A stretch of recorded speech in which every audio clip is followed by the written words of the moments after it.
প্রথমে আমি আমার পরমারাধ্য গুরুদেব ও অষ্টোত্তর শত পরিব্রাজক আচার্য শ্রীল জয়প্রতাপ স্বামী গুরুদেবের পাদ পদ্ম আমি ভক্তিপূর্ণ ভাবে প্রণাম এবং বন্দনা করি।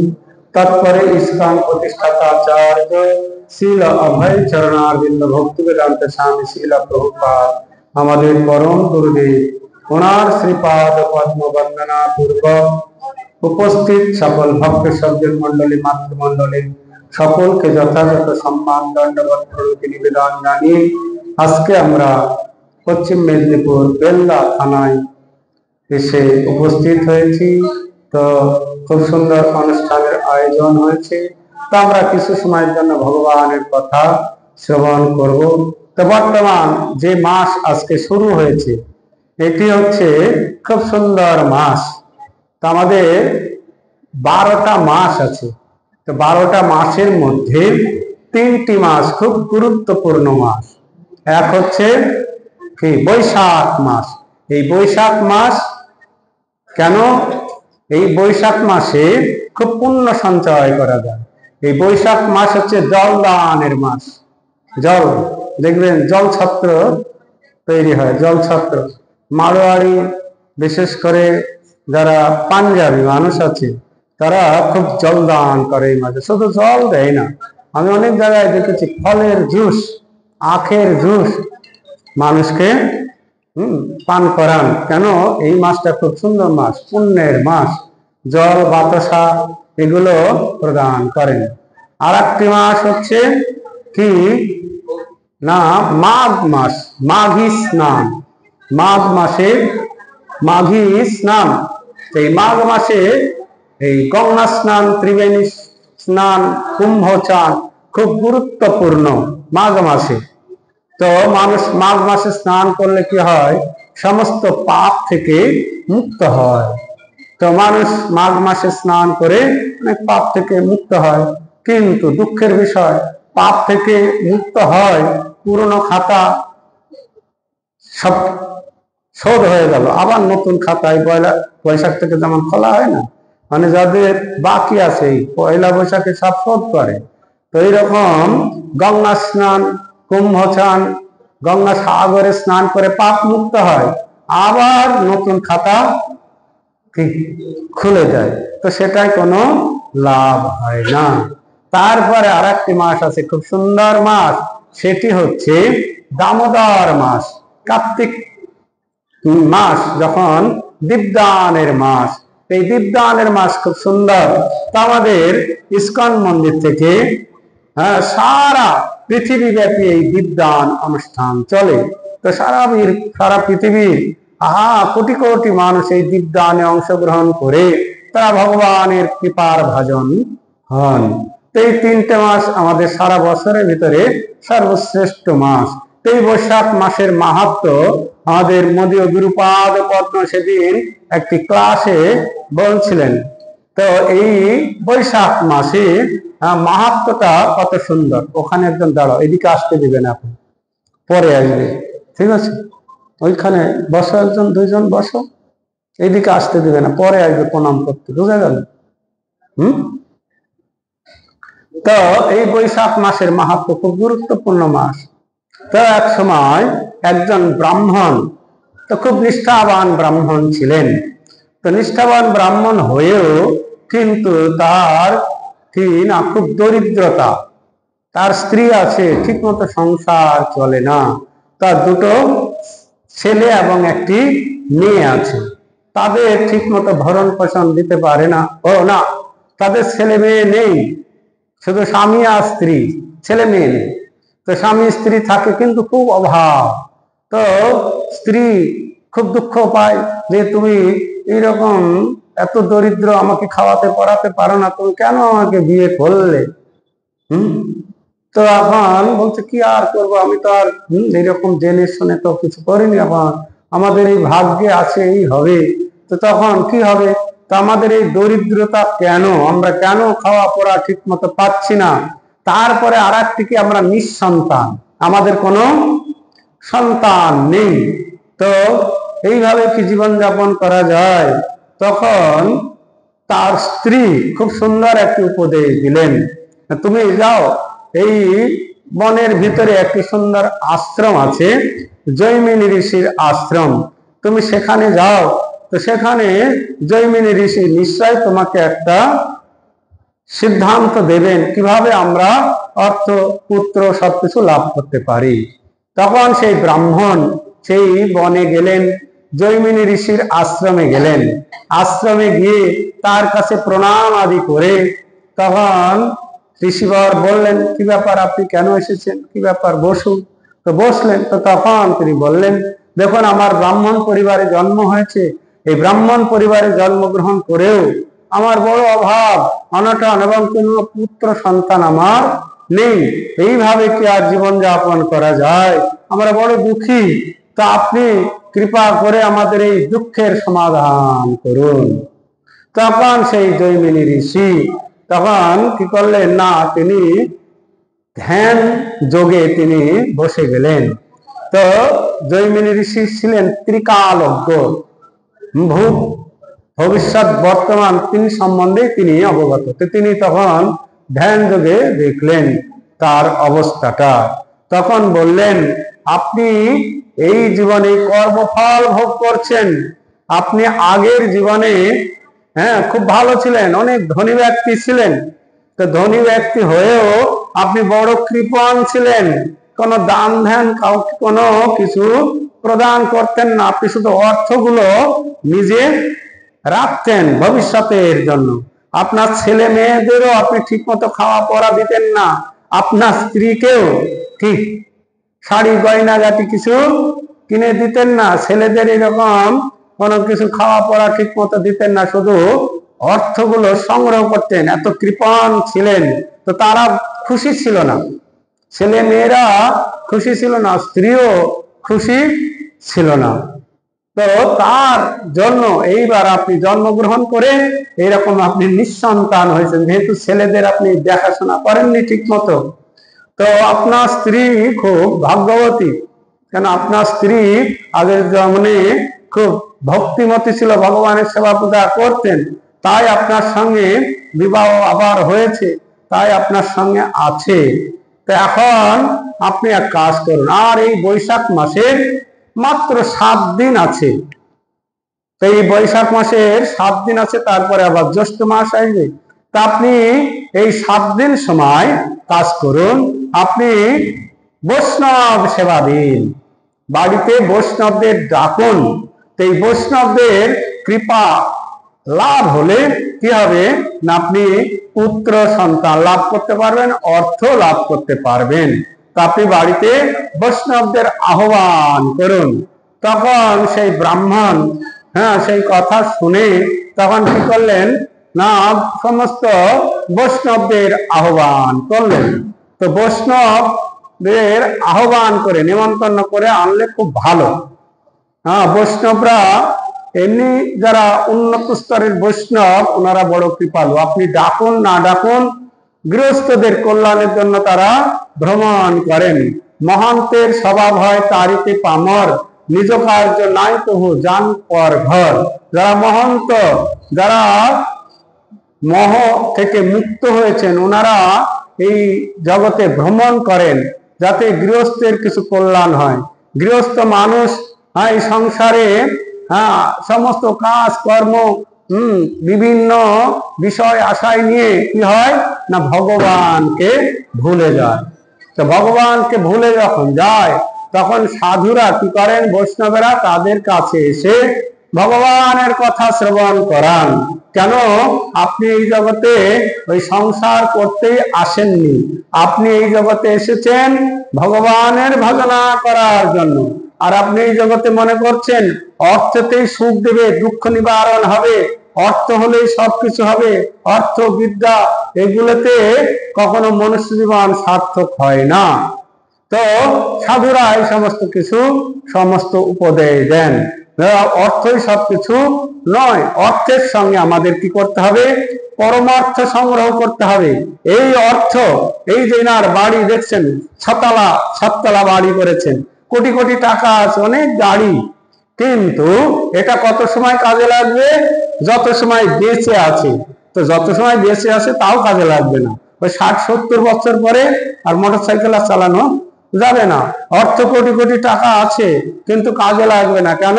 কৃষ্ণাশ্রয় বিনা নহে দুঃখের মোচন, থাকিল বা বিদ্যাকুল কোটি কোটি ধন, যার গৃহে আছয়ে উত্তম উপভোগ, তারে কৃষ্ণ দিয়াছেন কোন মহারোগ, কিছু বিলাসিতে নারী দুঃখে পুরি মরে, তার থেকে দুঃখী নাই জগত সংসারে। তো কৃষ্ণ চরণে আশ্রয় গ্রহণ করা ছাড়া আমাদের দুঃখের মোচন হয় না। থাকিল বা বিদ্যাকুল কোটি কোটি ধন, তো টাকা পয়সা আছে তাতে কি আছে? যার গৃহে আছে উত্তম উপভোগ, উত্তম উপভোগ আছে, বাড়িতে কোনো কিছুর অভাব নাই, সুন্দর খাট, কিন্তু এমন একটা রোগ হয়ে গিয়েছে, পন্ডিলাইসিস হয়ে গিয়েছে, ডাক্তার বলছে খবরদার খাটের কাছে যাবেন না, মাটিতে মাদুর পেতে শুবেন। বুঝতে পারছেন? টাকা আছে, সুন্দর বড় বড় আর রসমালাই, রসগোল্লা, কি মাখা সন্দেশ আছে ফ্রিজে, খেতে পারবেন না। কেন?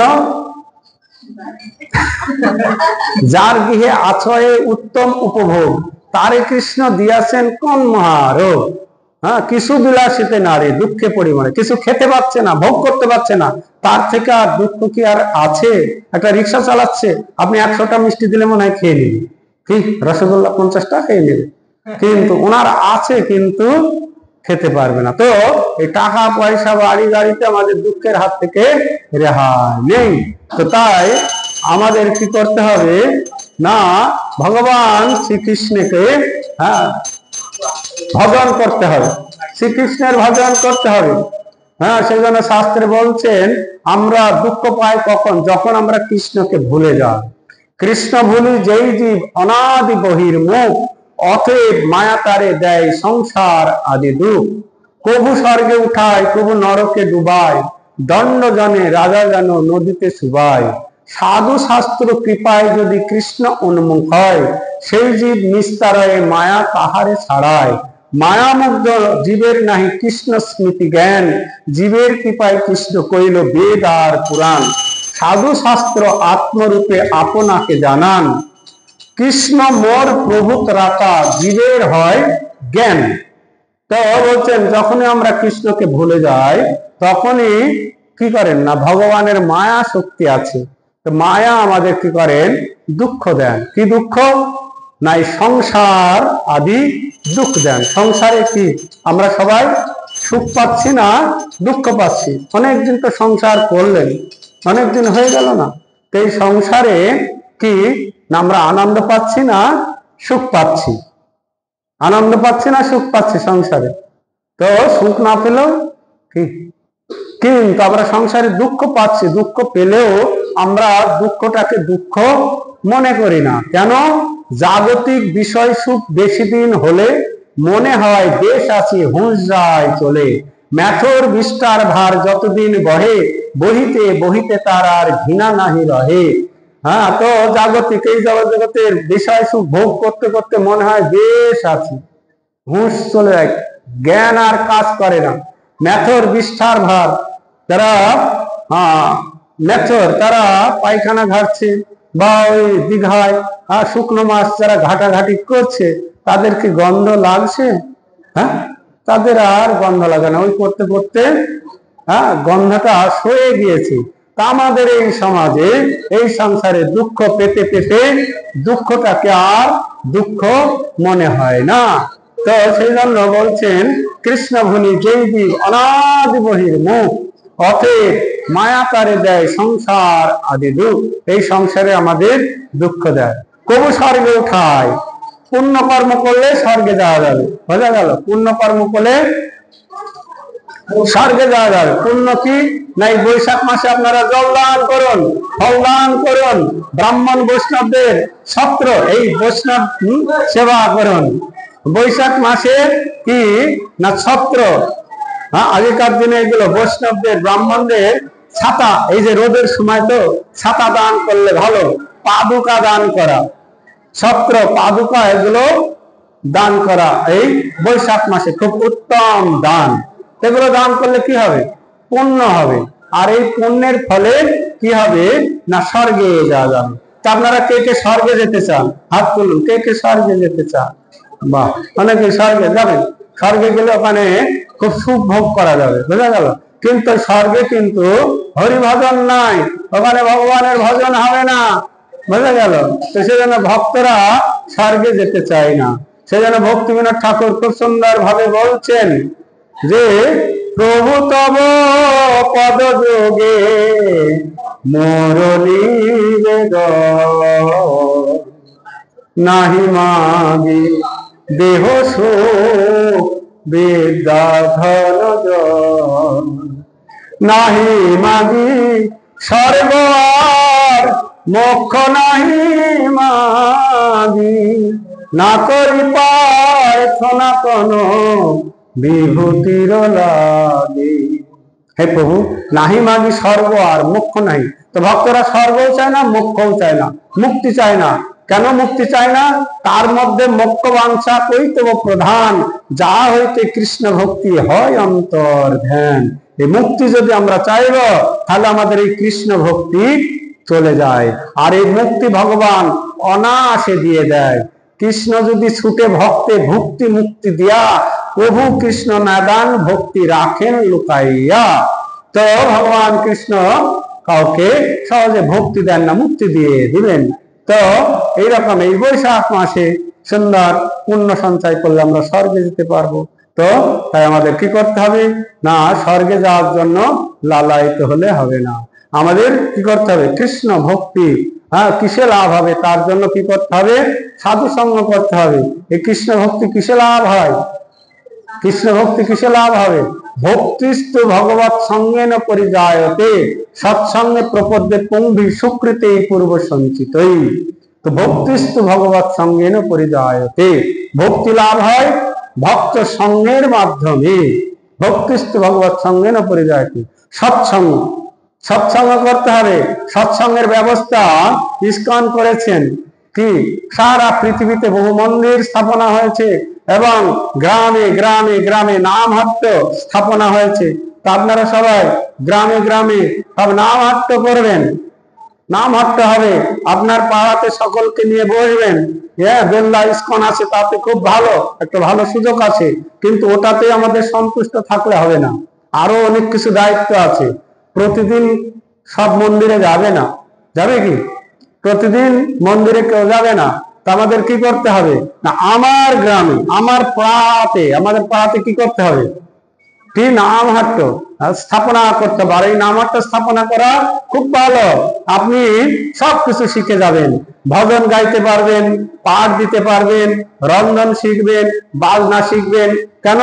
আপনারা বাড়ির আশেপাশে অন্তত 10 জন 15 জনকে ডাকুন। সন্ধ্যাবেলায় না ডাকলেও তাদের বাড়িতে চলে যান, তাদের বাড়িতে গিয়ে বসুন। তো ভগবান চৈতন্য মহাপ্রভু তো আমাদের উপদেশ দিয়েছেন। কি উপদেশ দিয়েছেন? যারে দেখো তারে কহ কৃষ্ণ উপদেশ। তো কৃষ্ণের উপদেশ কোথায় পাবেন? কৃষ্ণের উপদেশ না ভগবত গীতায় ভগবান শ্রীকৃষ্ণ বলেছেন, উপদেশ দিয়েছেন না। তো তার বাড়িতে যান, আশেপাশে আত্মীয় স্বজনের বাড়ি আছে। আমরা অনেকে মনে করছি আমরা মহিলা মানুষ, আমরা কি করে ওই গ্রামে যাব, এই গ্রামে যাব। অনেকে মনে করছেন আমার ব্যবসা ছেড়ে, কোনো চিন্তা নাই। আমার বাড়ির আশেপাশে আমার তো বন্ধু বান্ধব পাড়া পড়শি আছে, তো তাদেরকে ডাকুন, ডেকে কি কৃষ্ণের উপদেশ কোথায়? আসুন একটু গীতায় ভগবান কি বলছেন সেটা শুনুন। ভগবান গীতাতে কত সুন্দর বলছেন, নেহা বিক্রম নাশস্তি প্রত্যবয় ন বিদ্যতে স্বল্পম পশ্য ধর্মস্য ত্রাত ময়াত ভয়াত। এই ভক্তি যোগের অনুশীলন কেউ যদি অল্প একটু অনুশীলন করে, তাকে এই সংসার মহাভয় থেকে পরিত্রাণ করে। এই সমস্ত কথা শোনান তাদেরকে, গীতার কথা, গীতার উপদেশ, কৃষ্ণের উপদেশ, এটা মহাপ্রভু বলেছেন। তা আমাদের এরকম নামহাট্য করতে হবে পাড়াতে, নিজের পাড়াতে, অন্যের দোষারোপ না করে। বোঝা গেল? এই করলো না, ও আসে না, ওকে ডাকছে আসছে না বা কিছু, ওই অজুহাত দেখিয়ে আমাদের ভগবান 2 হাত তো দিয়েছে, আর একটা হাত আমি নিজে নিজেই তৈরি করছি। কি অজুহাত? অজুহাত, ওই অজুহাতটা বাদ দিন। নিজে অনেক প্রচার করা যায়। ভগবান কি আমাদের শক্তি দিয়েছে, সামর্থ্য দিয়েছে, জ্ঞান বুদ্ধি সবকিছু দিয়েছে, কিন্তু আমরা অপরের উপরে নির্ভরশীল না হয়ে স্বনির্ভরশীল হতে হবে। কি স্বনির্ভরশীল? আমি গুরুদেবের আজ্ঞা, প্রভুপাদের আজ্ঞা, মহাপ্রভুর আজ্ঞা আমি পালন করব। কে আসলো কে গেল ওতে আমার কোনো যায় আসে না। আমি আমার পাড়াতে আমার আত্মীয় স্বজন বন্ধু বান্ধব এদেরকে নিয়ে আমি নামত্ব স্থাপনা করতে পারি। আবার যখন মন্দিরে বড় বড় অনুষ্ঠান হবে কি তখন একদম সব ভক্তদের নিয়ে সেখানে যেতে হবে। মায়াপুর থেকে ভক্তরা এসছেন ধামের থেকে, তাদের কাছ থেকে গিয়ে হরিকথা শ্রবণ করতে হবে। আরো কি করতে হবে? নিজের বাড়িতেও কি করতে হবে? ভক্তদের আনতে হবে। কেন আনতে হবে? না, নিজের বাড়িতে যখন ভক্তদের আনবেন তাহলে তারা কি করবে? বাড়িতে গিয়ে ভজন কীর্তন করবে, হরিনাম করবে, ভাগবত কথা হবে। যেদিন গৃহে ভজন দেখি গৃহেতে গোলক ভাই, চরণ সিধু দেখিয়া গঙ্গা সুখ না সীমা পায়। আমাদের মনোভাব এরকম হবে না যে ওই বাড়িতে হচ্ছে হোক, মন্দিরে হচ্ছে হোক, নিজের বাড়িতে সবসময় আকাঙ্ক্ষা করতে হবে আমার বাড়িতে কবে হরিনাম হবে, কবে ভক্তবৃন্দের আগমন হবে। এই চিন্তা করতে হবে। আমার বাড়িতে নিজের উদ্ধার আগে চিন্তা করতে হবে, না হলে তো হবে না। আগে কি ভারত ভূমিতে মনুষ্য জন্ম হইলে যার জন্ম সার্থক করি করো পর উপকার। আগে নিজের জীবনটা সার্থক করতে হবে, নিজের পুরো পরিবার কি ভক্ত হবে, পাড়াপড়শি ভক্ত হবে, তখন কত আনন্দ। কি তো এটা কখন হবে? যখন আমরা নিজেরা নাম হট্ট করব, অপরের উপরে নির্ভরশীল না হয়ে আমরা নিজে নিজে করতে পারি। দেখুন সবাইকে ডেকে নাম হট্ট করবেন। তো তাই বললেন কি কবু স্বর্গে উঠায়, কবু নরকে ডুবায়। তা আমাদের পুণ্য করলে আমরা স্বর্গে যাব, আর পাপ করলে কোথায় যাব? নরকে। নরকে কে যেতে চান? তো নরকে যদি না যেতে চান তাহলে পাপ কর্মটা বন্ধ করতে হবে। তো আমরা পাপ আর পুণ্য কি সেটা জানি না। পাপ আর পুণ্য আমরা ভুলে গেছি, পাপ কি আর পুণ্য কি। তো যদি পাপ করা যাবে তাহলে কোথায় যেতে হবে? কোথায়? তো নরকে যদি যেতে চান তাহলে পাপ কি করুন, অসুবিধা নাই, একদম সোজা নরকে চলে যাওয়া যাবে। আর নরকে খুব সুন্দর। নরকে গেলে কি হবে? নরক যন্ত্রণা ভোগ করতে হবে, সে মারাত্মক যন্ত্রণা। তো তাই নরকে যাওয়ার চিন্তা না করে কি করতে হবে? আমাদের বলছেন কবু স্বর্গ উঠায় কবু নরক উঠিবায়, দণ্ড জনে রাজা যেন নদীতে চুবায়। সাধু শাস্ত্রের কৃপায় যদি সাধুর কাছে আসতে হবে। সাধু আর শাস্ত্র, শাস্ত্রে কি বলছেন? গীতা ভাগবতের কথা সাধুরা বলেন। যে সাধু, যে বৈষ্ণব গীতা ভাগবতের কথা বলে না সে বৈষ্ণব না, সে সাধু না। এক কথায় বোঝা গেল। যে এসে আপনাকে বলবে এই দীক্ষাটা নিয়ে নে রে, না আমি দীক্ষা নিতে পারবো না, বলছে কেন রে? আমি এই সমস্ত খাওয়া দাওয়া ছাড়তে পারবো না। কি খাওয়া রে? এই ওটা বহু কিছু বলে দিল, আমি ওই বিড়ি গেড়ি এইসব খাওয়া।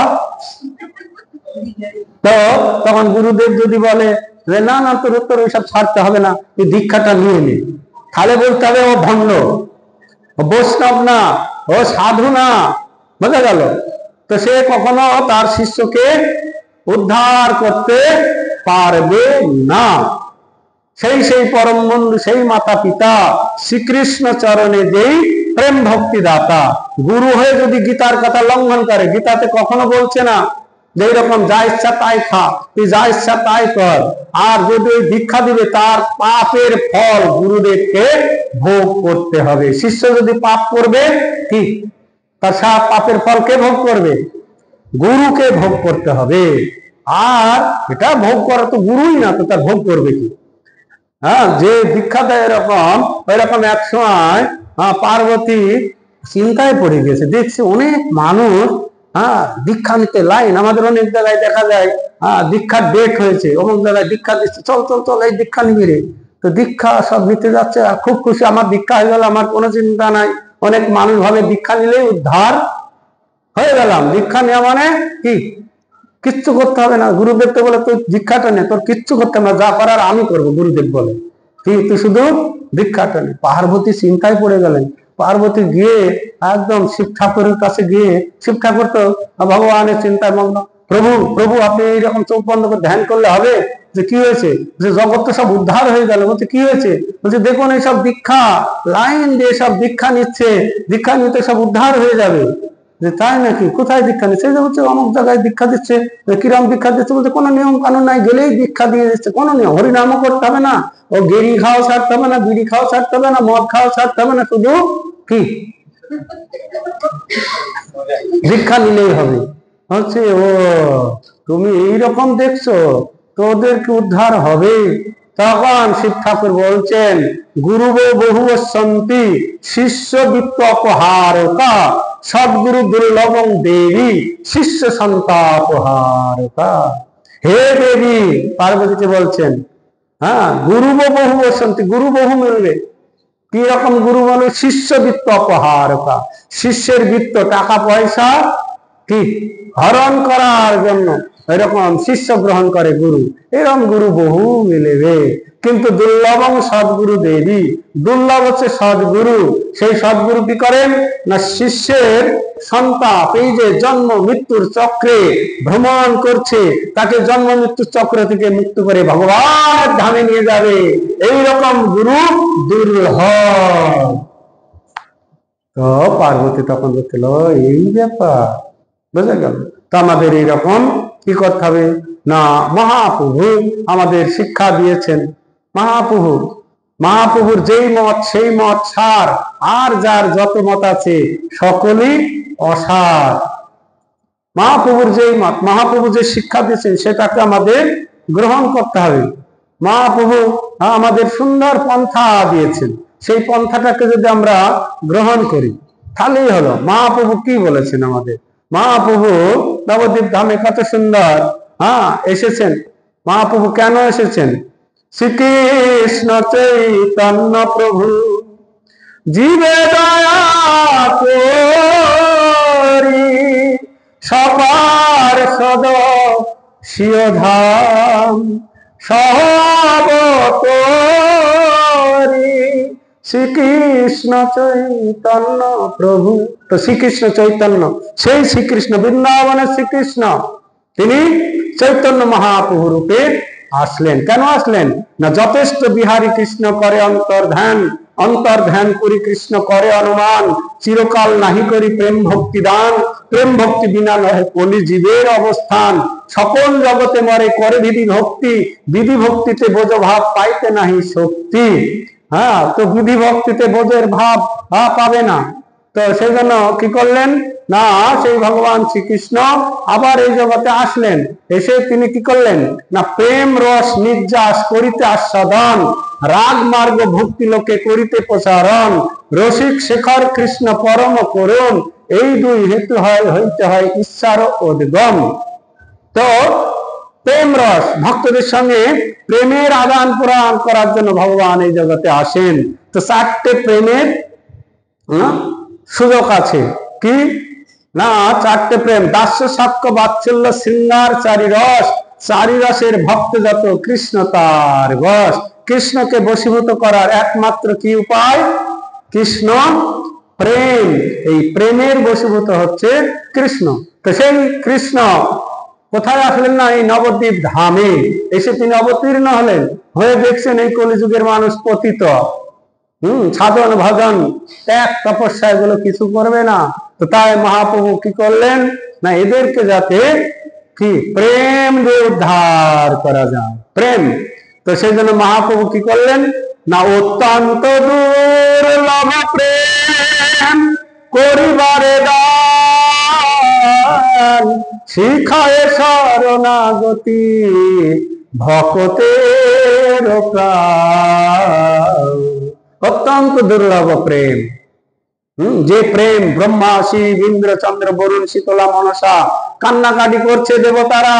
আজকে যদি আমরা মনুষ্য জীবন লাভ করতাম, বিশেষ করে ভারতবর্ষে যদি আমরা জন্মগ্রহণ করতাম, গৌরের দেওয়া কৃষ্ণ প্রেম আমরা কি লাভ করতে পারতাম। তো প্রেম কোথায় আছে? প্রেম আছে কোথায়? হরি নামে আছে প্রেম। হরিনামের ভিতরে আছে প্রেম। বদন ভরিয়া হরি হরি বলো, এমন সুলভ কবে। হ্যাঁ, বদন ভরে হরি হরি বলো, এমন সুলভ কবে। ভারত ভূমিতে মানুষ জনম, আর কি এমন হবে। যতেক পুরাণ প্রমাণ দেখো না, নামের সমান নাই।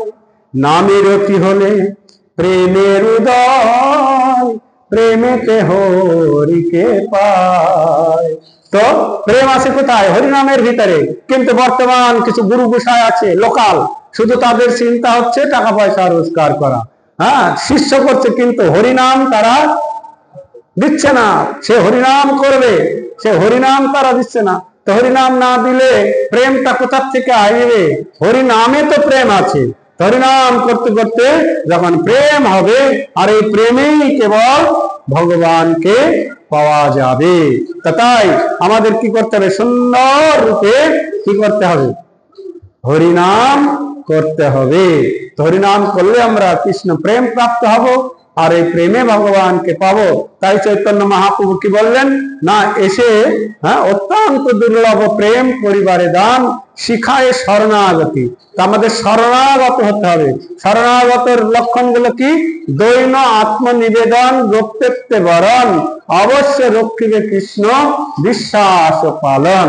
তো দৈন ভক্তদের দৈনতা থাকবে। দৈন আত্মনিবেদন, ভগবানের চরণে নিজেকে আত্মনিবেদন করতে হবে। যেমন এই যে ভোগ নিবেদন হচ্ছে, হ্যাঁ, এখন ভোগ নিবেদন হচ্ছে, তো আমরা সবাই আত্মা, তো আত্মাটাকে ভগবানের চরণে দিতে হবে। আমরা সবাই এখানে আত্মা। এখানে কেউ স্ত্রী পুরুষ, অসমিয়া, উড়িয়া, বাঙালি, আমেরিকান, রাশিয়ান, এইরকম হিন্দু মুসলমান এরকম না, আমরা সবাই আত্মা।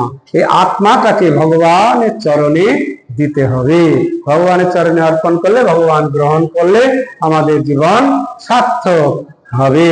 তো তাই দৈন আত্মনিবেদন, ভক্তেত্ব বরণ, কৃষ্ণ আমাদের গ্রহণ করবেন। কখন গ্রহণ করবেন? ভগবান কখন গ্রহণ করবেন? তো আমরা এই যে ভজন সাধন করছি, গুরু দীক্ষা নিচ্ছি কেন? যাতে ভগবানের কাছে আমরা ফিরে যেতে পারি। এখান থেকে যদি আমরা সাধন ভজন না করি, তাহলে আমরা ভগবানের কাছে ফিরে যাব কি করে? সাধন এখানে, সিদ্ধি এখানে, ভাবের গোচর সেই। এখানে যদি তা দেখিতে না পাও, মরিলে দেখিবে কই। যেদিন তোমার ভাবে আমার জীবন যাবে, সেই দিন দিও পদ ছায়া। তা আমি এখন যদি ভক্ত না হয়, এখনো যদি দেখা যাচ্ছে আমার বদ অভ্যাস ছাড়তে না পারি, বদ অভ্যাস এখনো দেখা যাচ্ছে, কি ধূমপান করছি, আমিষ খাচ্ছি, তো ভগবানের ধামে আমাদের মায়াপুরের জন্য অনেক মানুষ যায় না। কিছু মানুষ, অনেক মানুষ বলতে কিছু মানুষ যায় না কেন? যারা মাংসাশী, অনেক মাংসাশী আছে, মাংস ছাড়া, আমিষ ছাড়া তারা কি অনেক আছে কি নেশা, মানে সিগারেট না খেলে তার পায়খানায় হবে না। পায়খানায় বসে বসে কি মানুষটা আসনে বসে বসে ভাত খায়, কি খাবার খায়, আর ওরা পায়খানায় বসে বসে কি খাবে? তাহলে তার পায়খানা হবে। মানে মায়াপুরে ওইগুলো খেতে দেওয়া হয় না, ওই জন্য না রে বাবা। হরে কৃষ্ণ, বুঝতে পারছেন? তো ধামে কখনো নেশা করা যাবে না, আমিষ খাওয়া যাবে না। তো এটা হচ্ছে ভগবানের ধাম। তো তাই আমাদের আগের থেকে এখান থেকে শুদ্ধ হতে হবে। শুদ্ধ না হলে ভগবানের কাছে যাওয়া যাবে না, থাকা যাবে না, ঢুকতেই দেবে না। ওখানে জয় বিজয় আছে, বুঝা গেল? কম্পিউটার নিয়ে বসে আছে, বুঝা গেল? আগে চেকিং হয়ে যাবে, তো ভগবান ঢুকতে দেবে না। তো তাই আমাদের কি করতে হবে? এখানে শুদ্ধ হতে হবে। শুদ্ধ হলেই আমরা ভগবানের কাছে ফিরে যাব। তার জন্য সাধন ভজন, সাধন ভজন করতে হবে। তো এই সাধন ভজন যখন আমরা করব, তখন আমরা শুদ্ধ হব, ভগবানের কাছে ফিরে যেতে পারবো। তো এখানে খুব সুন্দর সুযোগ আছে, আমাদের বেল্লা ইস্কন মন্দির আছে। আপনারা যখন বড় বড় অনুষ্ঠান হচ্ছে, সবাই একদম ঝুঁকে পড়বেন, মন্দিরে চলে যাবেন। তো মন্দিরে গেলে কি হবে? মন্দিরে আপনি জানতে অজান্তে গেলেই কি হবে? মন্দিরে গেলে ভগবান কি বলছেন? মন্মনা ভগ মদ ভক্ত মান নমস্কুরু। ওখানে আমরা বাড়িতে হরিনাম করবো মনমনা, সবসময় মনকে ভগবানের চিন্তায় মগ্ন রাখবো, মনমনা ভব মত ভক্ত, ভগবানের ভক্ত হবো। আর মন্দিরে গেলে বা এখানে যেমন আমরা ভগবানকে নমস্কার করছি, নমস্কার করলে কি পুণ্য হবে, ভগবান খুশি হবে, ভগবানের কৃপা পাওয়া যাবে। তো সেই জন্য আমাদের মাঝে মাঝে কি করতে হবে, মন্দিরে যেতে হবে। আর যেটা বললাম, আপনার পাড়ায়, নিজের পাড়ায়